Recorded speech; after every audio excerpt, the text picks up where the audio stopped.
guess you want.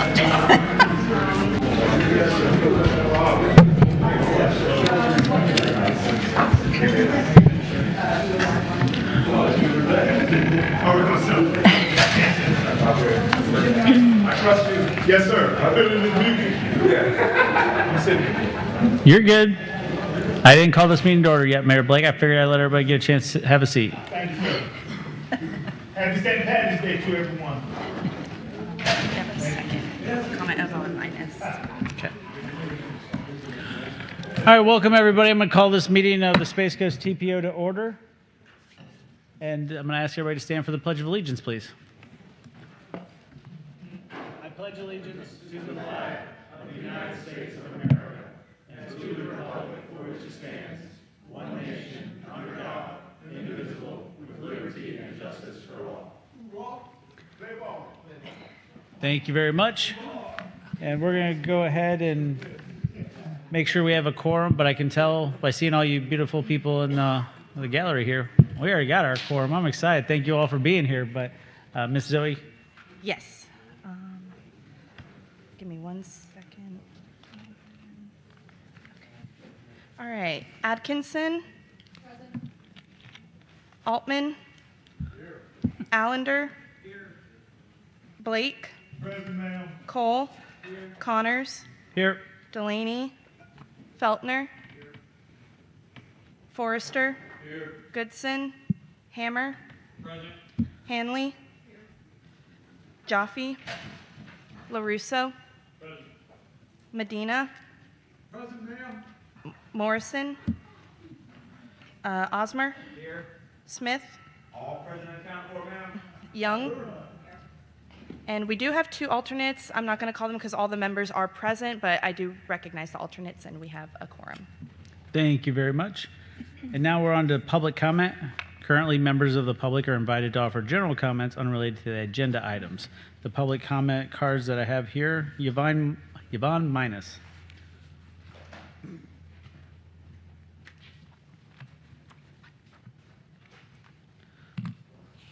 And just as a general reminder, public comments are limited to 3 minutes. 3 seconds.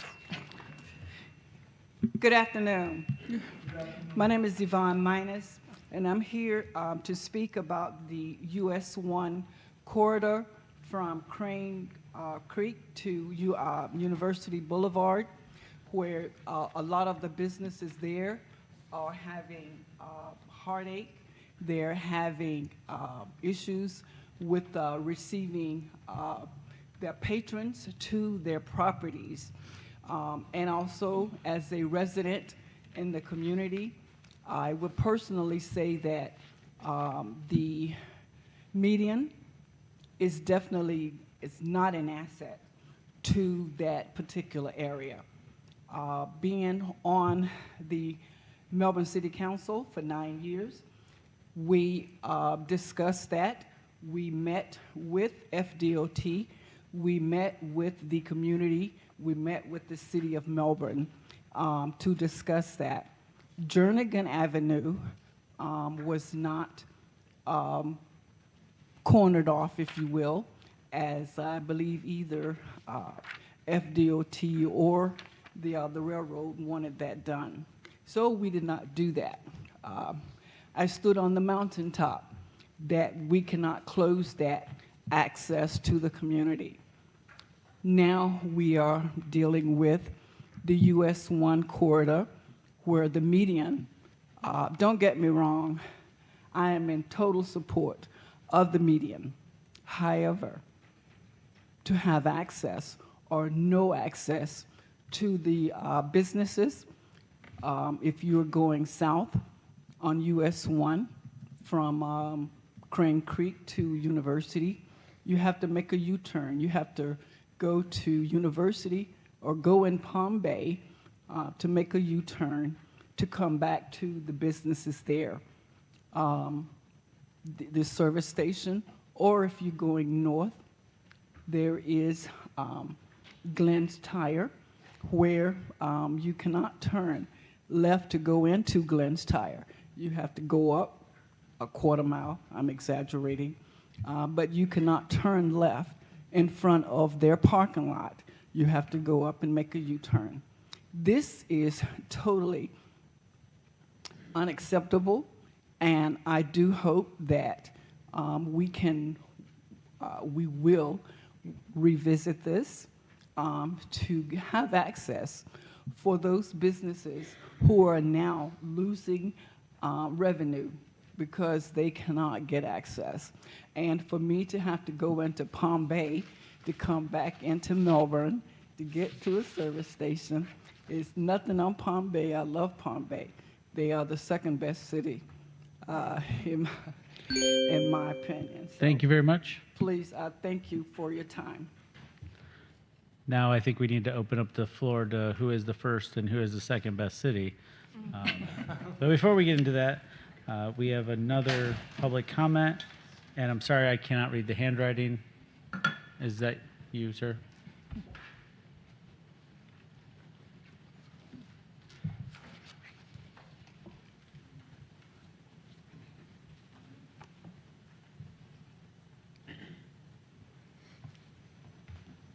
Hello, good afternoon, everyone.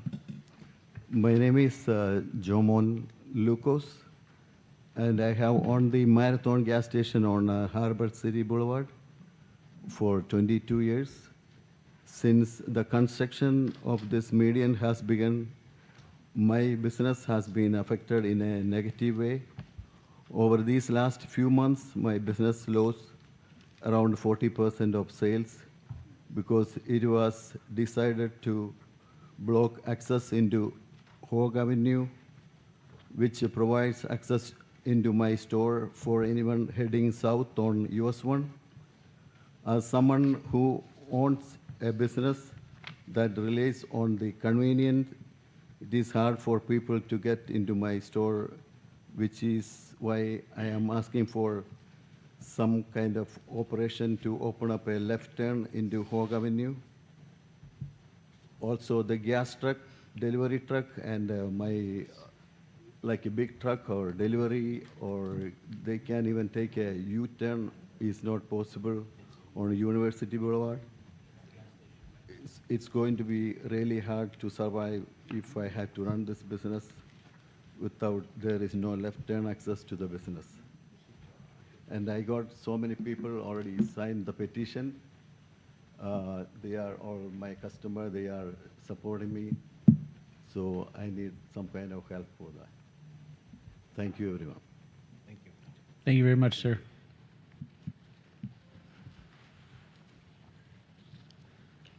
That concludes public comment. Now we're going to move into the executive director's report. Georgiana? All right. Thank you, Mr. Chair. I just have a couple items. I want to let the members know that a group of us accompanied Brightline on a DC advocacy trip to advocate for the COCO multimodal and rail project. Mayor Blake and Commissioner Altman were representing the Brevard County as well as the city of Cocoa. We had an excellent meeting. We met with Senator Scott and Senator Moody, and also met the new Federal Railroad Administrator, David Fink. And it was quite an honor to meet him. He was appointed in October of 2025. So it was a very good meeting, very successful, and we feel really good about it. And they are anticipating making announcements for the awards in June, if I remember correctly, somewhere around that time frame. So we are anxiously awaiting to hear about that. Moving on to our Vision Zero crash data slide that we review every month. Crash fatalities in 2025 was a total of 92.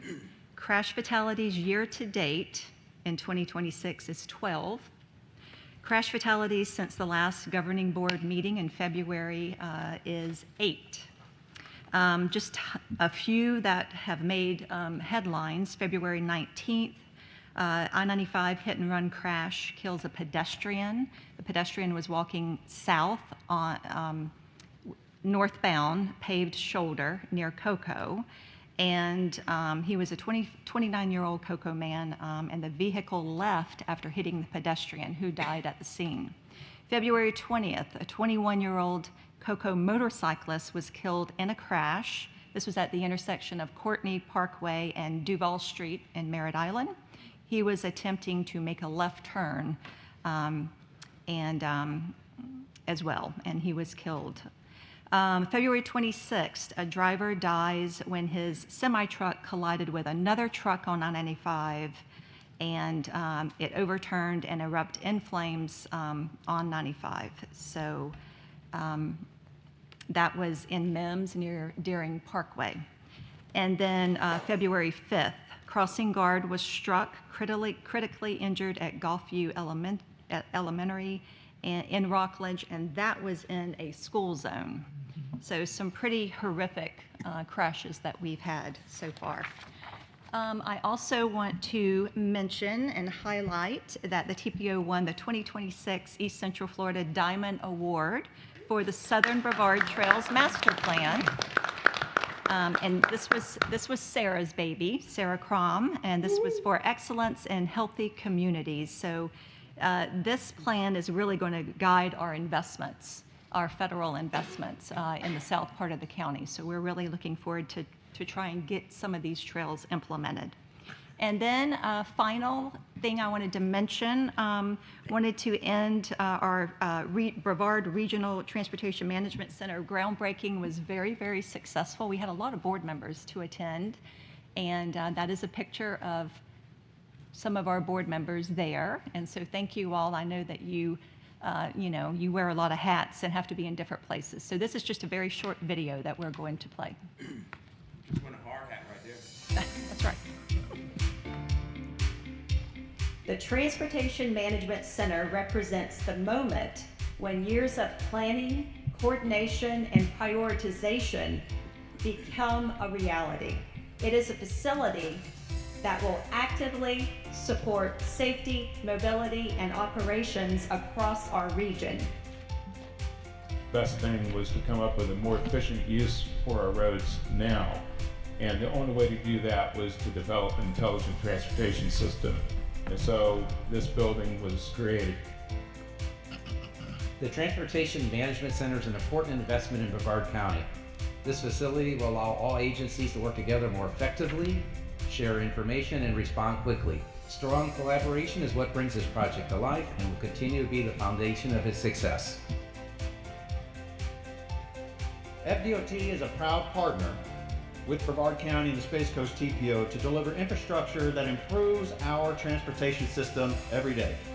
This facility will enhance real-time incident response, improve traffic management, and support safer travel throughout the region. This building is engineered for technical and operational resilience, designed to withstand extreme weather and support rapid recovery following major storm events.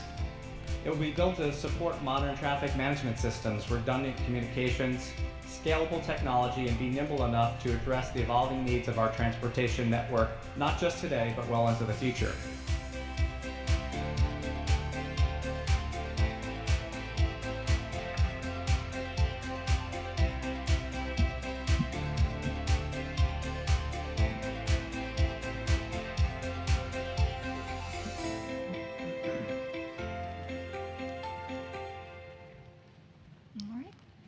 That concludes my report.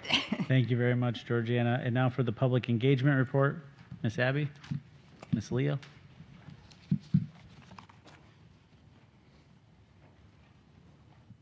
Thank you, Mr. Chair. Good afternoon, board members. Good afternoon. So to start us off before we chat about some upcoming activities here in March and April, just kind of want to talk about our public involvement program at a high level. So right now we have some really exciting updates on our website, and I just wanted to share a couple of those. As far as ADA compliance adherence goes, right now we're currently exploring additional tools to help ensure that our website and our digital documents meet ADA accessibility standards. This will include evaluating platforms that assist with our PDF remediation, particularly for very large planning documents. You know, we love a document. And our goal is really to stay aligned with evolving federal guidance on this issue and best practices so that all members of the public can easily access our information. Also, we adopted our new communications policy back in December. That's now available on our website for the public to review. And really, again, it outlines our commitment to effective, consistent communication. And it also helps clarify our engagement and planning process. And lastly, and I think you'll be excited about this one, we have a new e-bike safety webpage on our website. It recently launched like earlier this week. Leah already has shared it with all of our law enforcement agencies. We'll also be sharing it with our committees and our board. But it provides information on Florida's current e-bike classifications and laws, which we're continuing to monitor. As we know, that's evolving quickly. Highlights local municipal ordinances currently in Brevard, and includes helmet and equipment recommendations along with downloadable education resources per FDOT. Again, it's already been quite the hit with our agencies. They're really excited that we have kind of a unified space that they can also utilize now. And there's a QR code outside on the sign-in table if you're interested in looking at it, but we'll also follow up via email. Moving on, looking at our communications for January and February. This is just a quick snapshot of some of the things that were trending, specifically on social media. Top content that we saw was we had a lot of project updates that we shared on behalf of FDOT. Those always garner real engagement. And then, of course, we showcased our groundbreaking event, which had a huge success out in the community. We also had some great news media coverage of that specific event, and thank you again to all who joined us. Looking forward, March is a busy month when it comes to what we'll be spotlighting on social media. These are just a few big ones. It's Florida Bicycle Month, so you're going to see a lot of content about laws, trails in Brevard County, working, of course, e-bike safety, that's a big one. It's also Women's History Month, so we highlight some trailblazers, women in transportation. St. Patrick's Day is around the corner, so we will be promoting that buzz driving is drunk driving, so please designate a sober driver. And then April's a big one, Distracted Driving Awareness Month. We know that's a trend that in crash behavior that is a large uptick. And then lastly, before I pass it over to Leah to talk about some events, these are just some of our community partners that we've worked with in the last few months. And it's so essential that we have community partnerships. Many of our municipalities, of course, our law enforcement agencies, but we can't do this alone. It really takes a village. So please let us know if there's an opportunity for us to get involved. And we do try to spread the love amongst the county. But if I have no questions, I'm going to pass it over to Leah. Yes, sir. Oh, 2 questions. Councilmember Hammer. Yeah, I heard really good feedback about your event in Cape Canaveral for the e-bikes, and I want to thank you for that. Are you going to be doing any more where you partner with BCSO and the other people to do something more south where people in Melbourne and Palm Bay can enjoy that? So for that specific event, we were approached by A1A Rentals was actually the one that pushed that forward, a local bike company to that specific precinct in Cape Canaveral where we did a helmet fitting. Definitely are on board to do future helmet fittings or any type of bicycle safety. When it comes to specific e-bike safety presentations, we're still hammering that out because it's such an evolving thing, but still open to partnering with any southern precincts if they would like to do something similar, absolutely. Thank you. Yeah. Mayor Medina. Yes, ma'am. Well, first of all, thank you for all your hard work, ma'am. But I'd like to share the success of Palm Bay Police Department, in particular Sergeant Bermudez. Had a really good educational video regarding e-bikes, and in that partnership, it classifies as the 3 different types. And I think every municipality should be getting that word out. In particular, there's so many accidents that are actually occurring. We had one just recently on St. John's Heritage Parkway, but the importance of raising the awareness of e-bikes and their traffic safety and their laws is critical. So I really appreciate the partnership, and I think collaboratively we should all be getting our police departments to be spreading the word out as well.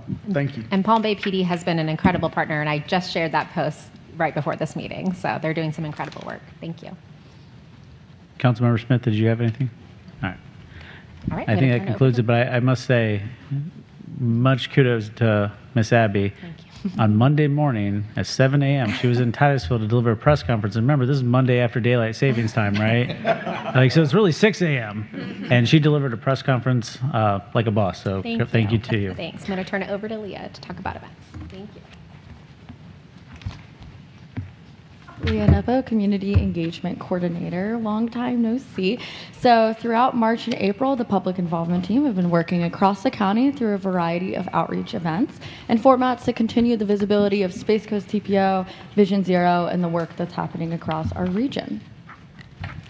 Just to highlight a few events that the TPO participated in, pairing nicely with our newly launched eBikes web safety page, exactly what Councilmember Hammer was speaking about, the e-bike safety class in Cape Canaveral, where we were honored to serve as helmet fitters alongside Brevard County Sheriff's Office and A1A Outdoors, and we were able to properly fit over 30 riders.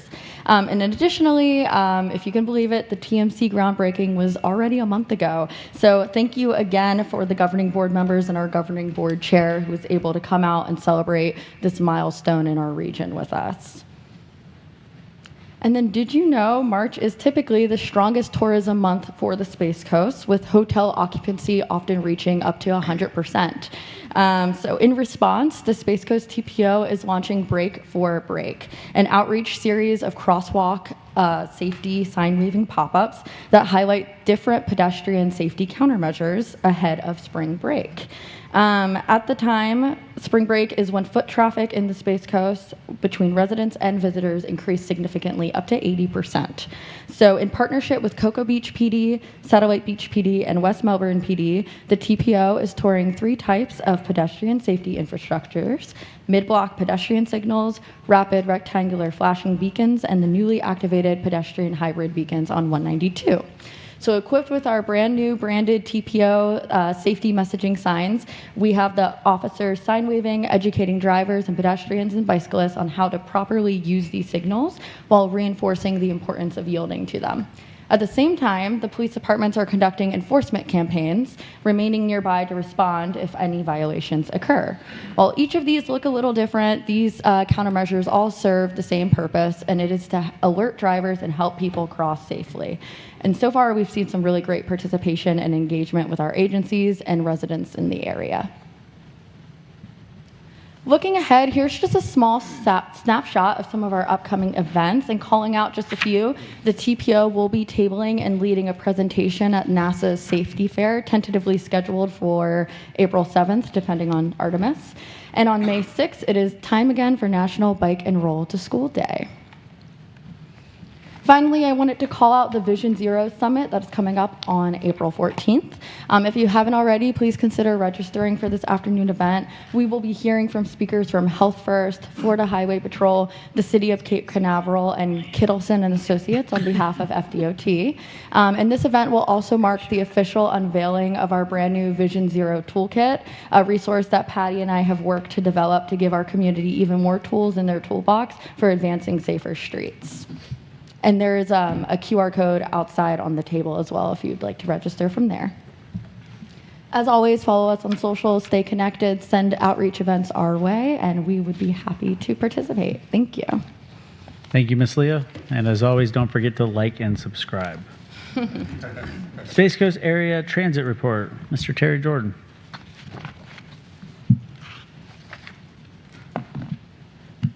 Thank you, Chair Connors. Good afternoon, everyone. I have just a very brief report this afternoon.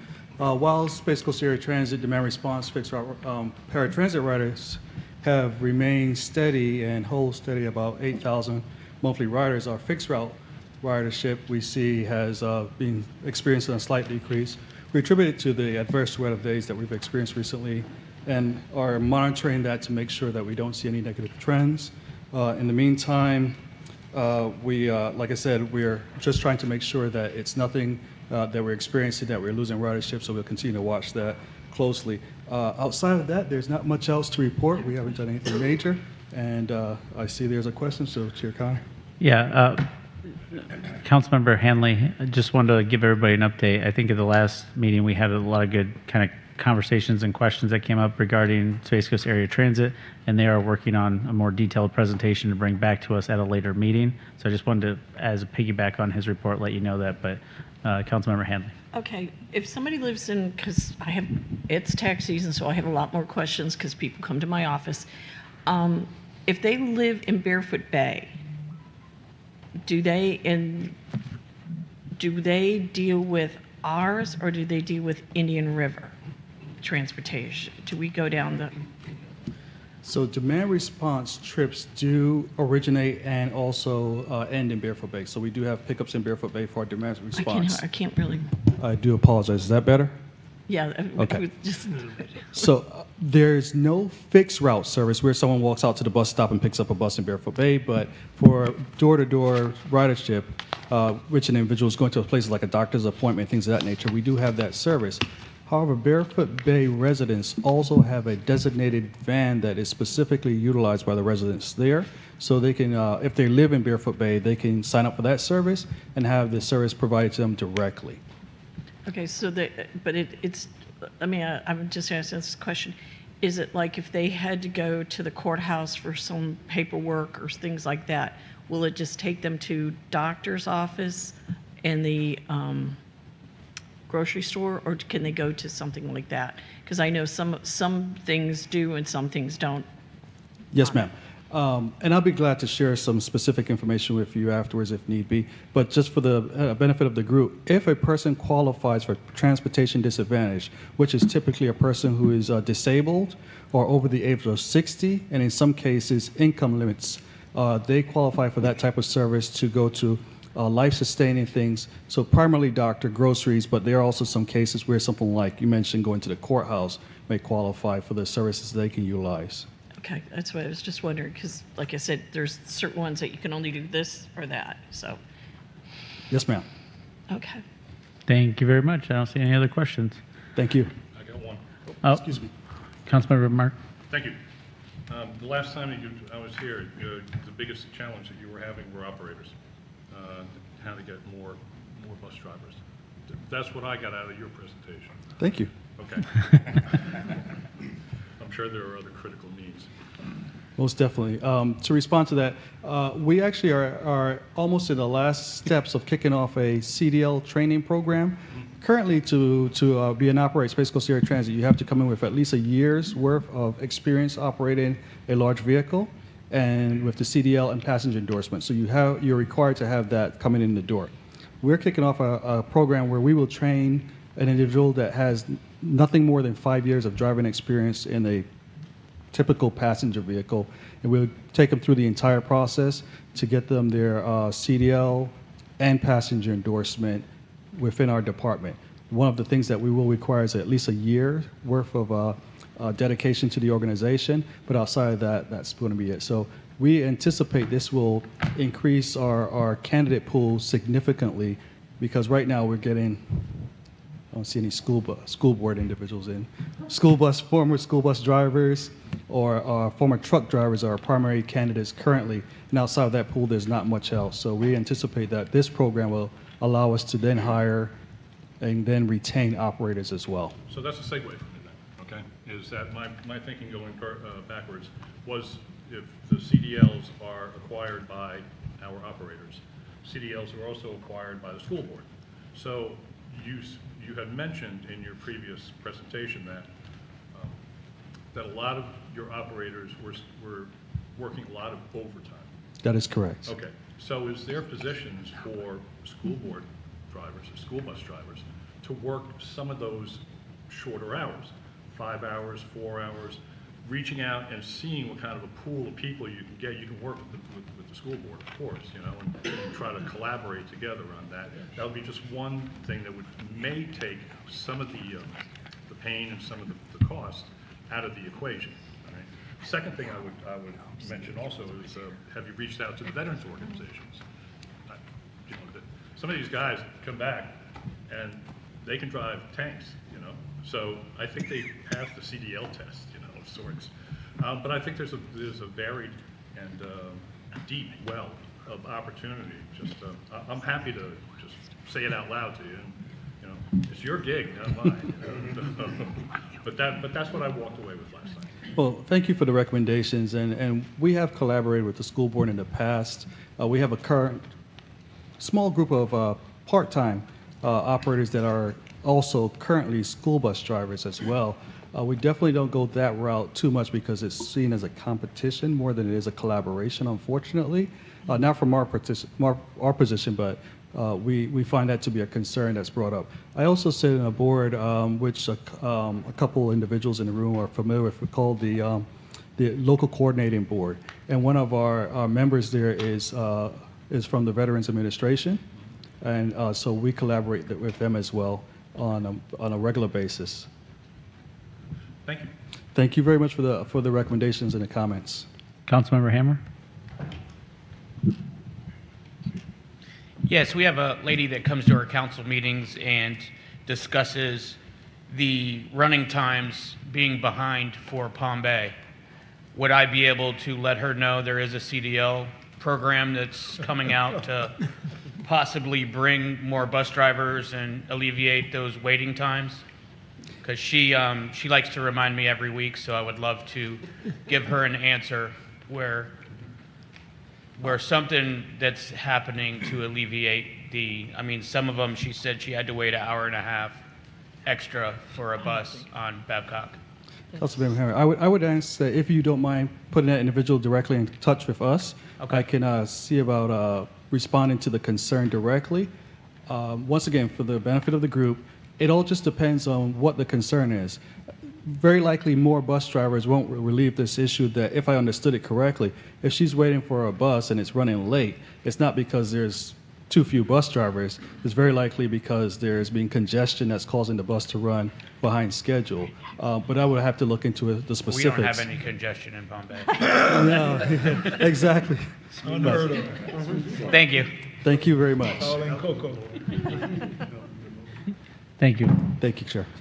Interestingly that you bring that up, Deputy Mayor Jaffe was in Titusville, and he texted me on a Saturday and said, "Why do you have so much traffic up here?" And I was just like, come on, man. I know.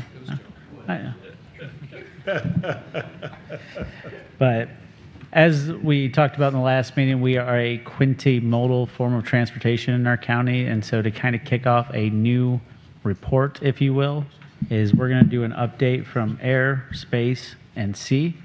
So my air friends, and I see two of them right there in front of me. If you guys would like to give an update on Melbourne Airport, I'd be happy to hear it. Not prepared. Right. Haven't prepared anything. I mean, moving forward, if that's what you want, then by all means, I'll work with the director and all the you wanted to give us executive director and bring you a full comprehensive plan of what's going on and how it's going on.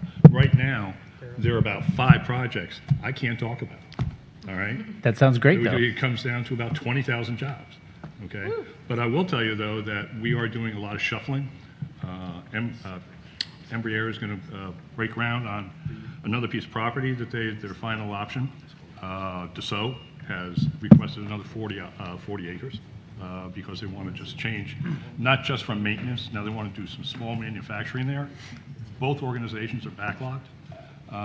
We know that the 176 acres that we bought, there's constant conversation about it and how that gets maneuvered and how we get the right people there. And it's all going to be defense, basically. That's defense of aerospace. But Melbourne is, as a Melbourne Airport Authority member, and this guy is too, and also on Melbourne City Council. God, I see you too much. But we are moving forward at the speed of light, absolute speed of light. And so if you want a more comprehensive understanding of what we're doing there and how we're doing it and what our long-range plans are and what we've already accomplished in our back plans, happy to provide that for you at the next meeting. Very much appreciate it. It Sure. was just more of trying to create a working dialogue between all of our different agencies. Kind of Absolutely. like last meeting, we kind of talked a little bit about the port. We have Space Florida here. We got FDOT here. It's about bringing all the heads in the room. And hopefully at our future meetings, Kevin Daughtry, who runs the Tyco airports, will also be able to join us. So you won't be the only airport here. But, just kind of keep the dialogue going between all of us. So appreciate it. And what's happening right now is not going to be the same as happening tomorrow or what happened yesterday. So it moves that fast. So I'll be more than happy to give you the long-range plans and what we've accomplished. Beyond that, I'll leave it up to the director, Greg Donovan, who is a master of disaster on that stuff. It's perfect. So I'll be prepared next time for it. Thank you very much. I You're very appreciate welcome. it. Space Florida. Thank you, Mr. Chair. Stephen Bostel, Director of Spaceport Planning and Development with Space Florida. And just first off, on behalf of Space Florida, thank you for inviting us to the table and to give you guys an update on what's going on in space as the board convenes. There's a lot going on out there, as you're all aware, but just a reminder too, we are a statewide organization, and so we're working on a lot statewide as well. And happy to give any updates in particular that you guys are interested in, as well as provide a more comprehensive report moving forward. Thank you very much. Anybody have any questions for Mr. Steve? All right. Commissioner Delaney? Thank you. I appreciate you guys coming to the table. I know that there is a tremendous need for and desire for the space industry and the port to participate in what we're doing, especially with transportation. So I'm sure there will be a lot more to talk about in the future, but I appreciate you guys coming to the table. Pleasure. Councilmember Smith? Yes, thank you. I also want to echo those remarks that I appreciate them coming to the table. I remember, I think when I first started with the TPO and found out that this area is the only quintimodal transportation area in the world. And I think that continuing to lean into that and talk about that. So I think we already had the rail, correct? That was the previous report. So now we're doing just airspace and CNN transportation. So I just love that word, quintimodal, and to be the only area in the world, I think it's something for us to be mindful of. Absolutely. Thank you very much. And now we're on to C. Mr. Chairman, Oh, may I add one more thing? yes. Thank you very Councilmember. much, because I anticipated to do this at the end as an announcement. But we just got the dates for the honor flights for this year. I'll send you, Georgina, all of the information and the dates and everything else. Thank But we've you. got 6 flights set. We get there at 4 o'clock in the morning as board members, and then we go back again at 10 and 11 o'clock at night to welcome them back. So it's a long day for us, but it's longer for them, and it was a much longer life for them as well, too. So if nothing else, the first one's coming up on April 11th, honor flight, and you're all welcome to come. Be my guest. Come and join me. Mr. Chair? Vice Mayor? Yes. I would just like to say that he spoke about the honor flight. I went on the honor flight in October, and there were 49 of us old war guys there. And when we came back to Melbourne, I don't think there was a dry eye, because when I came back from Vietnam in 1971, I got spit on and I got called names. We walked into the Melbourne airport and it was like unbelievable. And I really appreciate it for all that they do for us. And we're only going to get better each time. Okay. And thank you for your service. Thank you. Councilmember LaRusso, perfect update. You nailed it. Thank you. I really appreciate it. And I'm right. No, it doesn't have to be over the top. It's just about, again, just connecting dots and making sure we in the North End or Southern all kind of know what's going on throughout the county. So appreciate that. Thank you. Now, on to the C portion. Is there anybody from the port? Mr. Allender, did you want to give us an update, or is there anybody that would like to talk about any updates in the last month from you guys?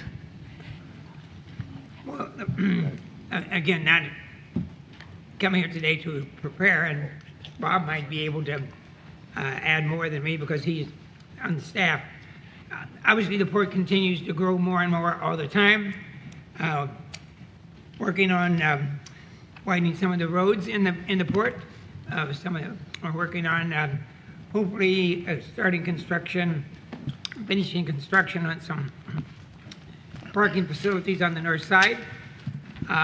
Working towards hopefully within the next year or two to start a new cruise terminal. And now that we're the #1 cruise port in the world, if we had more land, we could become the gigantic cruise port in the world. Bob, you want to maybe address some things, since I don't know. I mean, there's a whole lot to go on. I would be happy for the place sometimes to have the CEO come and give you a detailed report of what we're doing, what we have plans, because it is awesome what the port does. And unfortunately, many people do not know, because there's not a lot, I think, adequately reported in the newspaper. But anybody visiting our website, which our website presentations, we have millions of people on our website that visit them on all the things that go on at the port. Anytime you're out at the port area, all you have to do is drive off the highway and drive through the port, because we're the only port in the state where people have access, I'm going to say, to probably 90% of the port property. You would be amazed at all of the development and activities that go onto the port every day. And we would be more than happy to share that information with you. Really, it's Thank you, Mr. Allender. Appreciate it. And again, I know you missed last month's meeting and kind of caught you off guard, but we're also planning on a further presentation from the port at a later agenda meeting. So, we don't have to throw Bob under the bus or anything like that, unless you have something you want to share. Yeah, thank you, Commissioner Allender. Just real briefly on the discussion at last month's governing board meeting, we're working on a letter to submit to Georgiana. I don't think there's a meeting next month, so you should have that, I believe, for the May meeting, looking into the tax question. So we'll have that, and also just to piggyback on what Commissioner Allender mentioned. When you come to the port, one of the unique aspects of Port Canaveral, we have more public lands available between Jetty Park, our boat ramps, all our other areas, than all the other 14 ports in Florida combined. So that's one of the unique aspects of the port. And speaking of cruising, I was just on a cruise last week out of Port Canaveral, had a great time. But just to go back, we'll have that letter update to you. Probably, like I said, it'll probably be within the next few weeks. Thank you very much. Thank you. If you have the time, most people will drive through the south part of the port, because that's right off the highway. If you have the time, go over the bridge, go onto the north side like you're going to the spaceport. Look at some of the development that's on that, because there's a tremendous amount of business and development on the north side of the port also. Thank you, Mr. Allender. Mr. Forster? I was just going to say, if we're going to have major presentations from the different modes, let's try not to schedule more than one of those per meeting. I don't want my butt to go to sleep while I'm sitting here listening. Sorry. Correct, and that's why we're all about being efficient and effective and giving people the information they need to take back to their local municipalities. And that's why hopefully just having a more monthly kind of update briefly, and then of course maybe once a year more in depth would make a little bit of sense from each agency. But I appreciate you guys for being here, and also just to kind of follow up for those who weren't here last month, that we were debating different funding sources and retail fuel sales tax, and does fuel coming shipped in, is that categorized on the same level? So there was some details there that we did not know, that they were going back to research to bring back to us so that we can hopefully have a better idea. And speaking of that, when we were discussing funding sources, after the meeting, the executive director and I were talking, and the TPO has some money in their budget where they could actually do a study to see if a fuel tax was levied, how much would it generate per municipality, and how much of that generation would come from residents versus non-residents. And I think it's really important, if anybody's looking at taking this conversation back to their local municipality, for you guys to have all the data. And so I believe we wouldn't even really need the board's approval because it falls under a certain threshold, but I was hoping to get some feedback from you guys to see if you would find that information helpful in terms of decision-making and planning going into the future. Sounds like I got a bunch of nods, so we're good on that. So staff knows what to do. And now we're going to introduce our favorite friend, Chuck, from the Florida Department of Transportation. Glad to be the favorite, Mayor. Okay. So I have two upcoming projects to brief, and one project that has reached completion. First of all, the two projects are both on State Road 519, Fisk Boulevard, and both are awarded to the same contractor, both starting on April 17th and both ending around fall of 2026. First one shown up on the slide is between Barbara Jenkins Street and State Road 520, which is King Street in the city of Rockledge.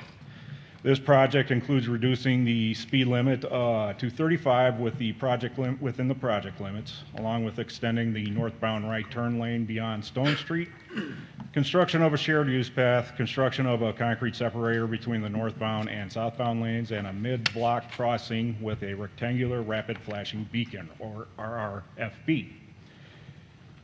And the second project is going to be located at the intersection of Fisk Boulevard and Levitt Parkway / Lakemore Boulevard.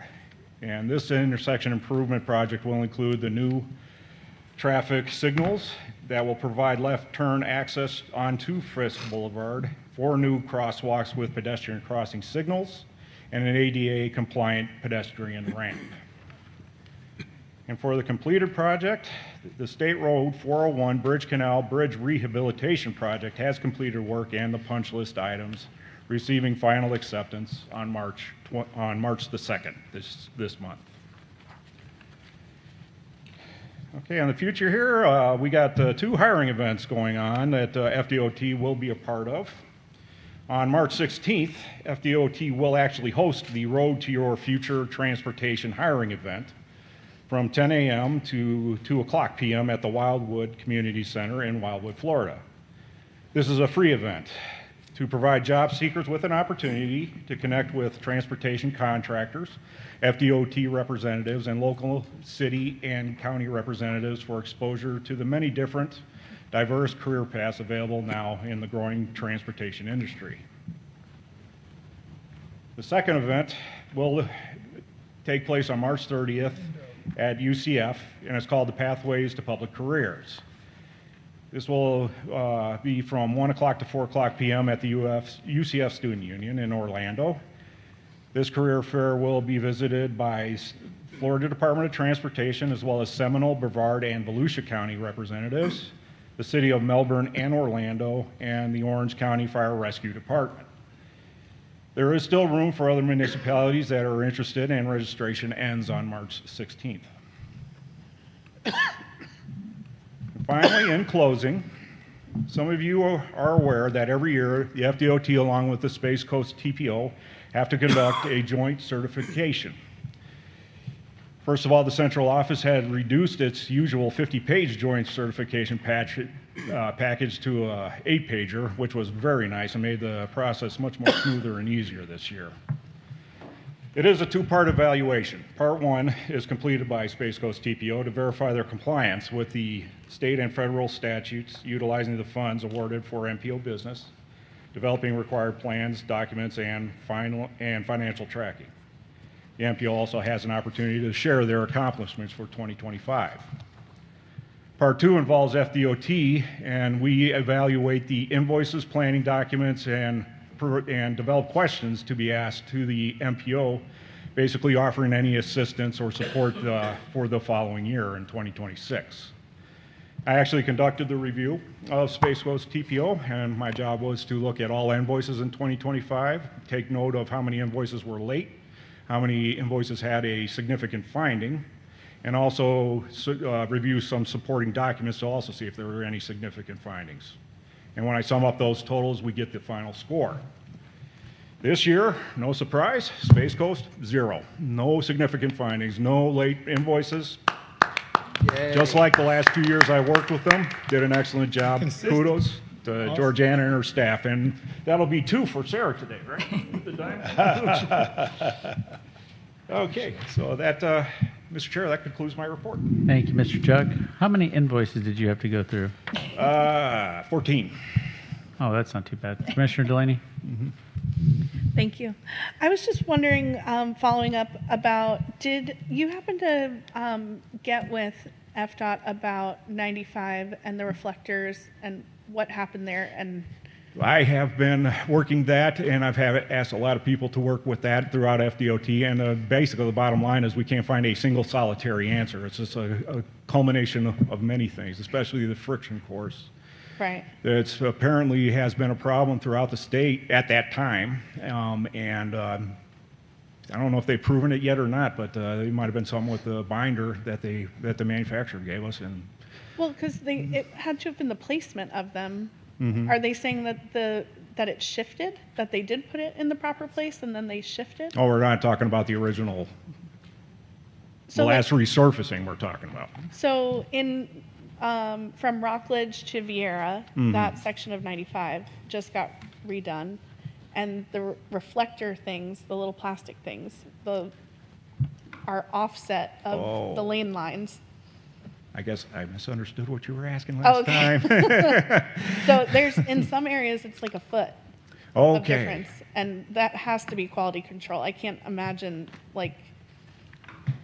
They just got up and walked. Yeah. Yeah. And so, like, the contractor obviously placed them wrong, and then it was missed by quality control, or Okay. I'm Now try- that I don't- now that I'm a I'm little trying to clearer figure out, on what was asked, I'll be sure to look Okay. into that for you. But you also did ask about the condition of the I-95. oh yes, in the north. That's what I was getting at The there. pavement, Yes, where it's degraded so scaling fast. up and all that. Yeah, Yes. the friction course. That's what I was Oh, talking okay. about. But I'll find out about the reflectors Okay. for you. Awesome. Absolutely. Thank you. But regardless, 95 in North Brevard is being repaved It as we is. speak. So, well, Joe, good job. And while we're on that subject, if you don't mind, Mr. Chair, I'll just mention that the I-95 resurfacing from Citrus Boulevard to Addison Canal, is going to be receiving its letting date in July 29th, so probably August, September, they should be starting on that resurface as well. Awesome. Thank you very much. Mayor Medina. Well, thank you for the report. You know, it's often said that the wheels of government churn ever so slowly. And a few years ago, the city of Palm Bay had a devastating accident off of 95, and it was created by the congestion level of traffic, people trying to avert getting in line to exit.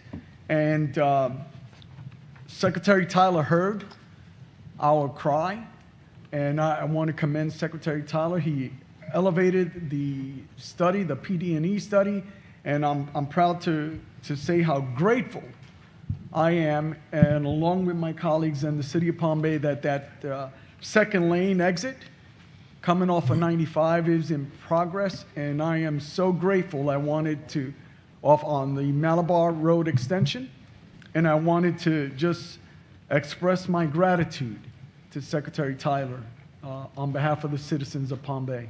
So thank you. On behalf of Secretary Tyler, thank you as well. Mayor Asmer. So I had an interesting thing blow up on my phone this week. As we know, the 513 from Patrick to O'Galley is getting ready to have that road work done. And as we all know, it's a pain during that actual road work.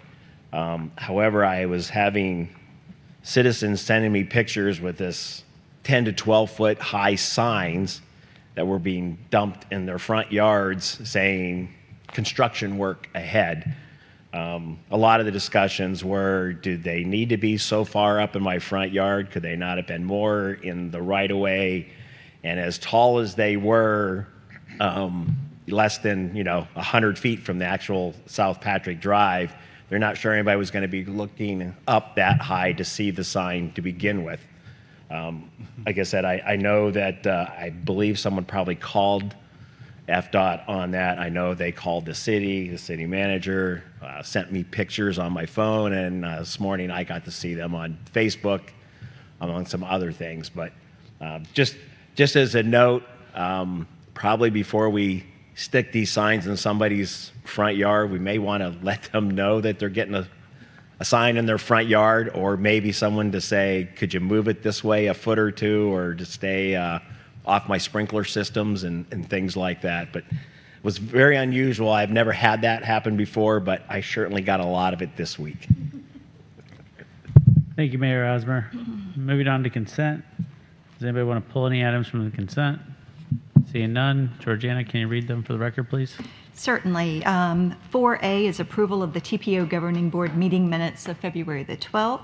4B, committee appointments. 4C, fiscal year 2025 Community Transportation Coordinator evaluation.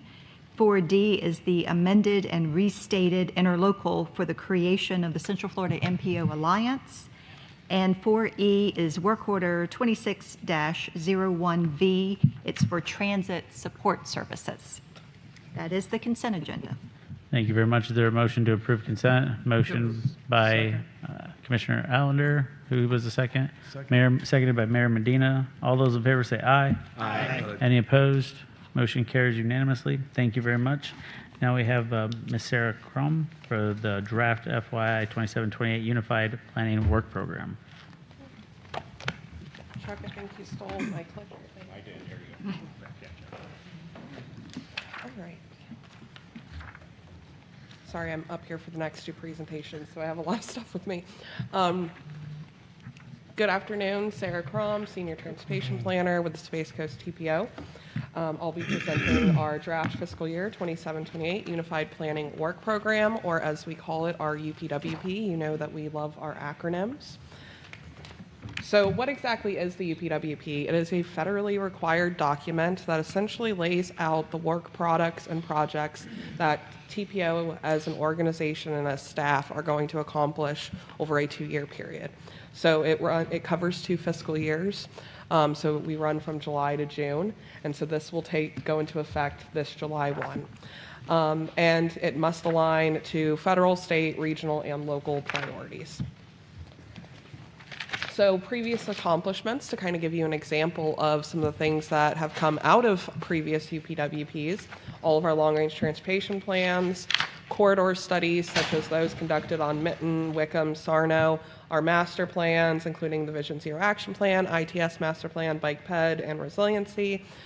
We develop a lot of transportation data and analyses, education and outreach, the general administration of the TPO, so all of the work that goes into developing these meetings and hiring and maintaining staff, the Transportation Improvement Program dashboard, and then our State of the System reports and dashboard. So what is in the UPWP? Our UPWP is divided into 6 tasks. We have manage, data and technology, prioritize, plan, implement, and engage.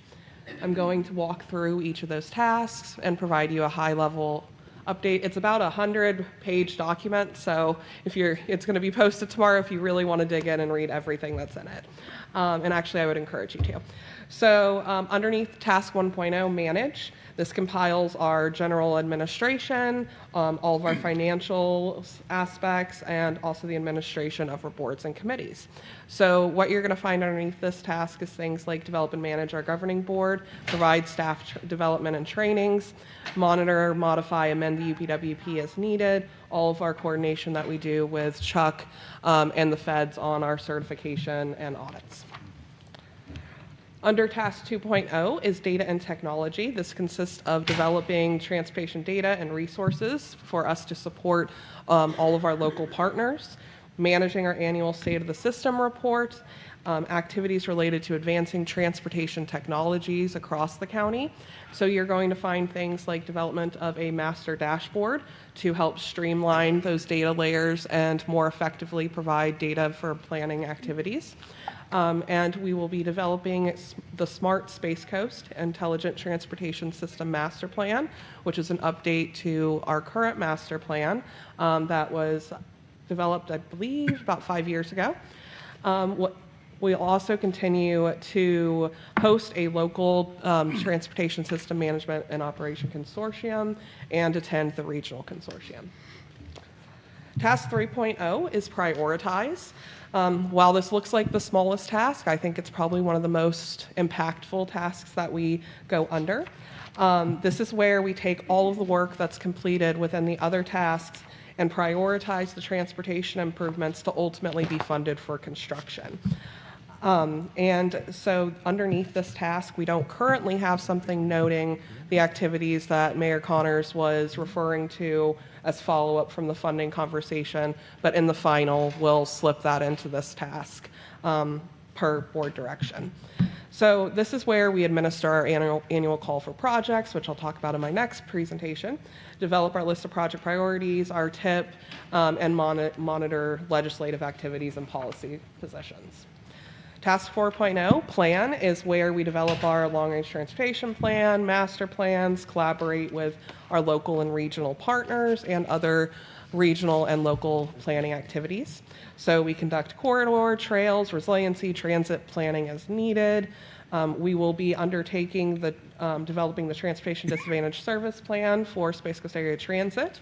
We'll also be initiating an update to our bicycle and pedestrian master plan. It's from 2019, so it's definitely needs a refresh.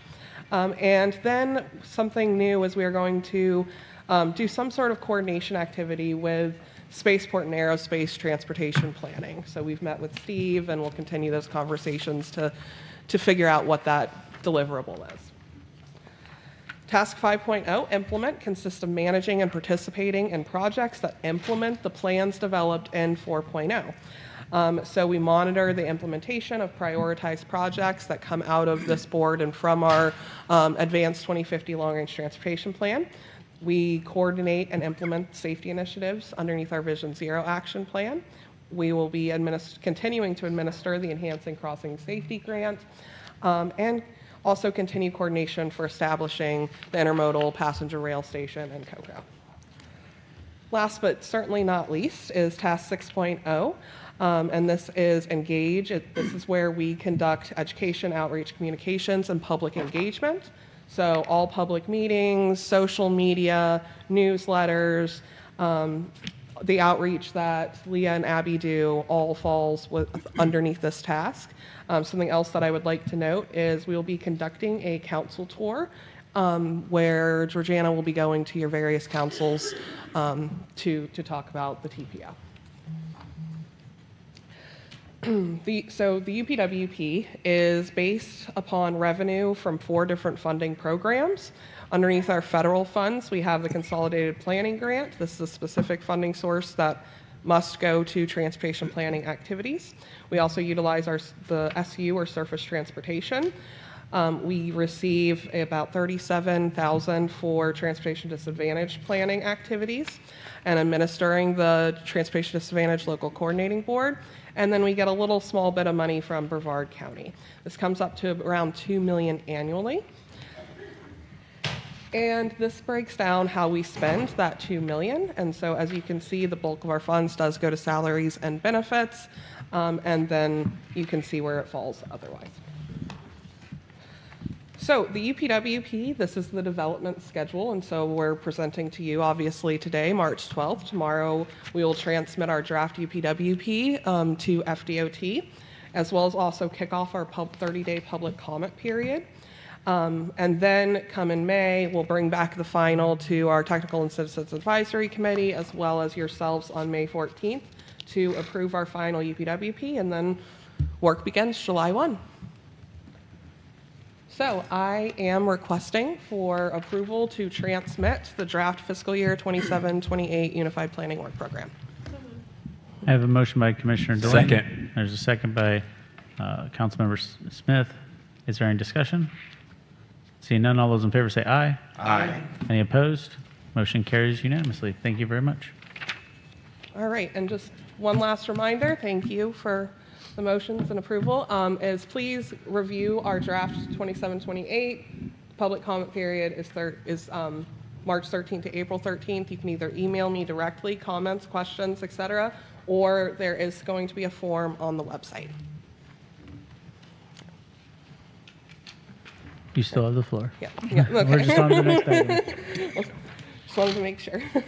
All right, so moving into our presentations, I'm going to present on the list of project priorities development process, basically following last year's annual list of project priorities development and discussion and adoption.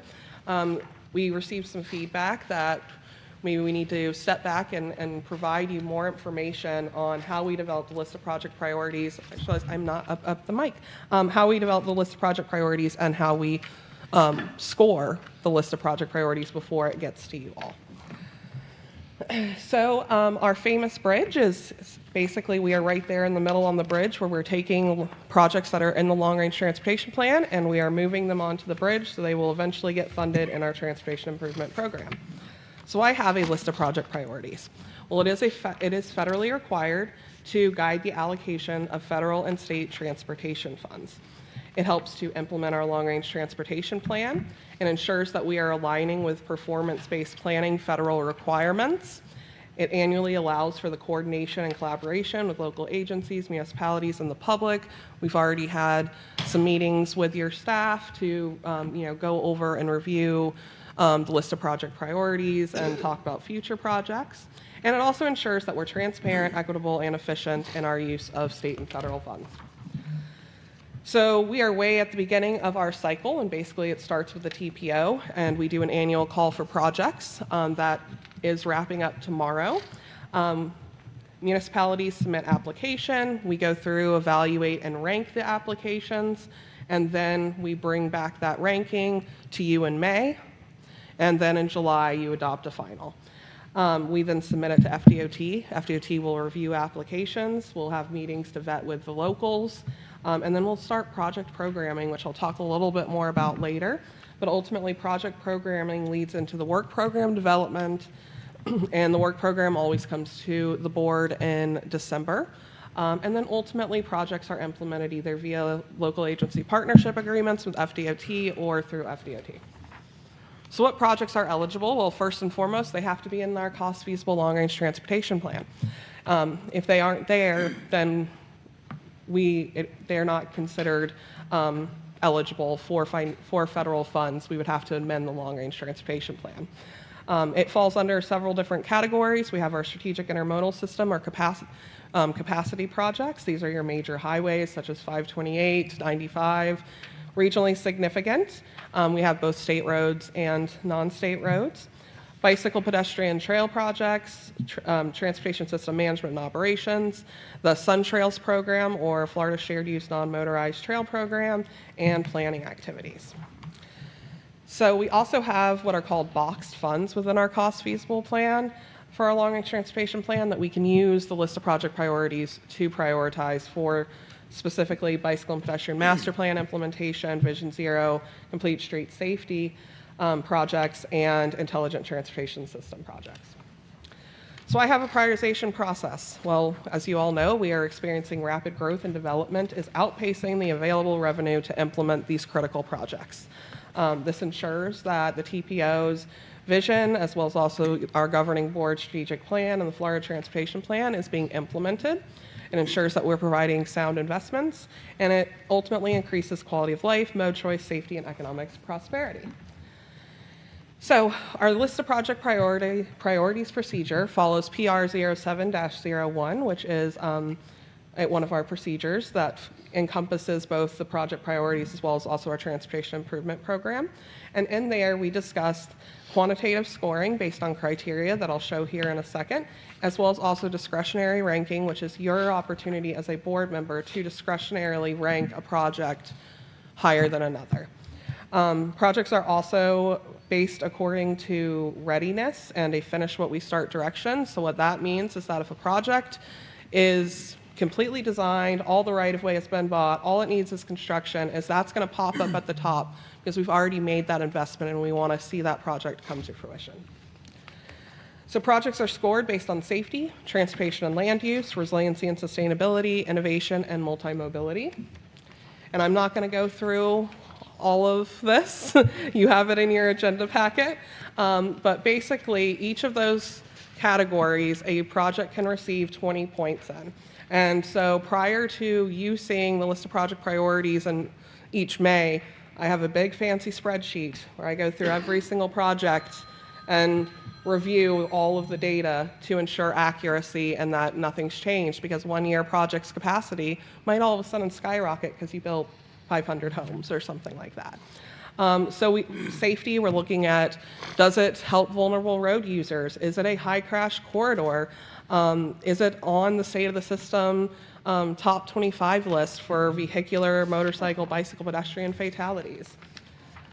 Linking transportation and land use, we're thinking about, is it improving capacity or decreasing congestion? Does it have an economic impact? So is it getting you to those economic drivers and allowing people to get to and from the places they need to go to most?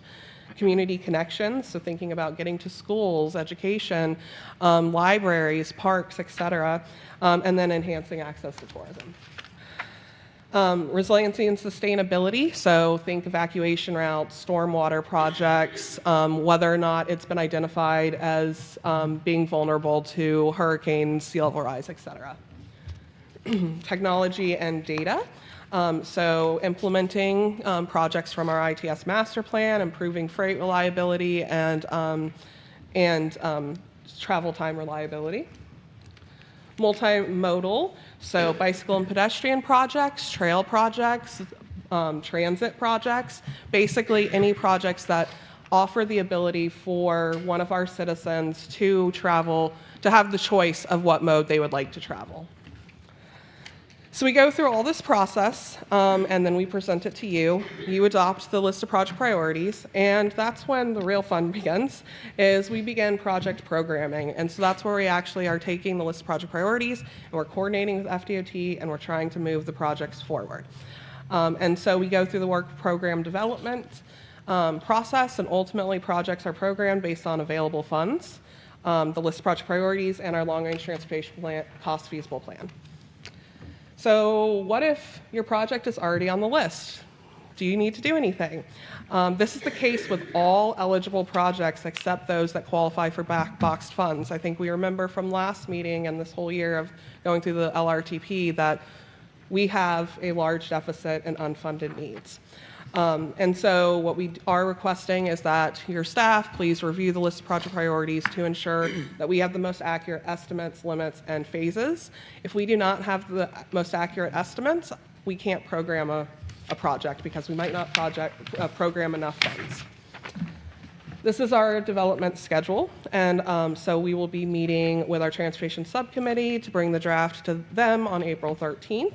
And then we will proceed to go through TACCAC, the governing board, go out to the public for our 30-day public comment period, and then ultimately in June and July, get approval from our committees and ultimately you before we transfer it onto FDOT on July 13th. So what to expect during the May meeting? I will review any changes that have happened to the list of project priorities since it was adopted in July. And then we will open it up for the discussion of qualitative ranking. We did completely base the long-range transportation plan on the discretionary, I'm sorry, that should say discretionary ranking, on the discretionary ranking that this board established May 2025. So any kind of changes with discretionary ranking might potentially impact the advanced 2050 long-range transportation plan. So with that, I'll take any questions regarding project priorities. All right, I'm not seeing any.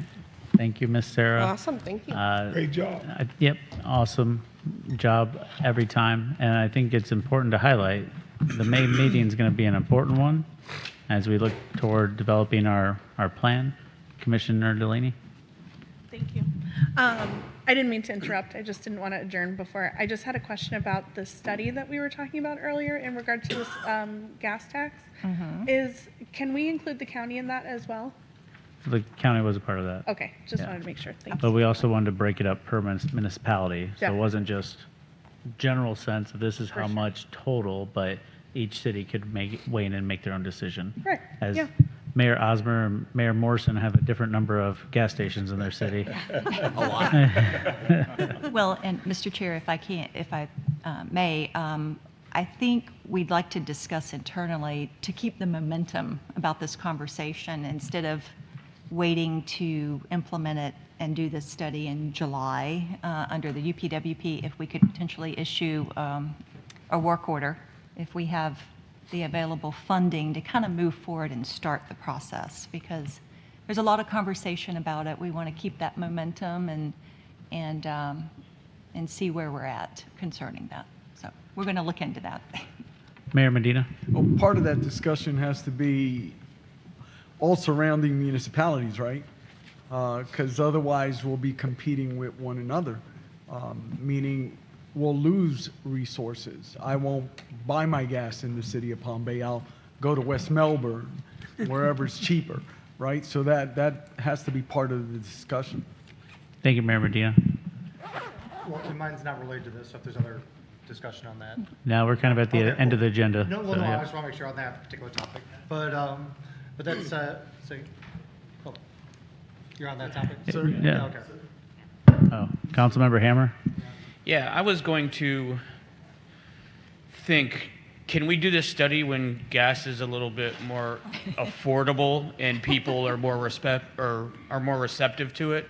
Because right now, even if we mention the word gas tax, we're gonna hear about it. So I like the idea when things come back down to ground level. But I think the study right now would just be like, don't even look at our gas prices. Well, I think it's a terrible time to get into a conflict with Iran.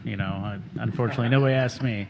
But I think the important thing about the study is to see how much gas is being sold to Brevard County residents versus non-Brevard County residents. While we do understand the tourism numbers, we really don't understand some of the full impact of what that's doing here locally.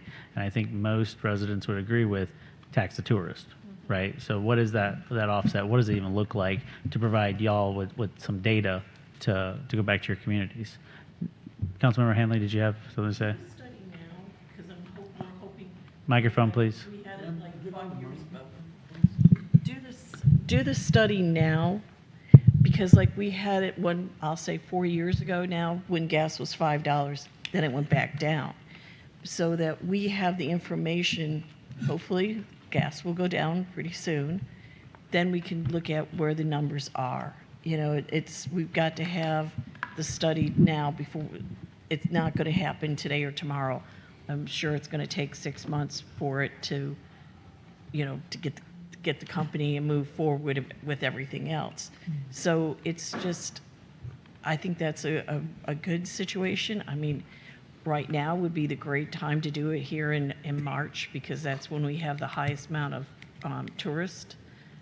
As they said, March is our high month of tourists. Where September, if you're doing it September, that's when we don't have the tourists here. So that's going to throw the numbers off. I don't know if they're looking at along different, what type of months we're looking at, because as we all know, we're at the height of the season, but in September, late August, September, that's when the low amount of people, with tourist dollars and things like that. So that's going to change the numbers significantly, I would say. I'm sure they'll look at all those things. Is it about the same conversation? Yeah, same conversation. And I also say, do the study now, and with a properly timed war, we may get, the benefit of saying the study helped reduce the gas prices. Yeah. Well, here's the hope then. All I know is there's a company in Titusville that makes Patriot missiles, and they're looking at expanding. So, Councilmember Newman. Thank you. 3 super quick things, and I'll get y'all out of here. One, I'm grateful to be here. This is my first meeting with you guys. I started out in the TPO CAC, and now I'm elected to Melbourne City Council, and happy to be hanging out with you on the big board. So thank you for guys having me. I really appreciate it. Number 2, I'm going to take off my airport hat for a minute and have my City of Melbourne hat on. At our last City Council meeting, Councilman LaRusso had brought up, we were talking about our ITS Lake Washington Road project. The City of Melbourne will be applying for a grant for that. The Intelligent Transportation System project is an installation of fiber optic cables to connect the signals of the Traffic Management Center. Just want to get y'all support, let you know that we're going to be doing that, and we hope to have your support. And then lastly, I'll put my airport hat back on. I just wanted to do my little commercial that, believe it or not, I've been traveling a little bit over the past fall. Our airport is closer than Orlando for most of your constituents. Not everybody. I think the mayor might actually have some that could get to Orlando quicker, but that's besides the point.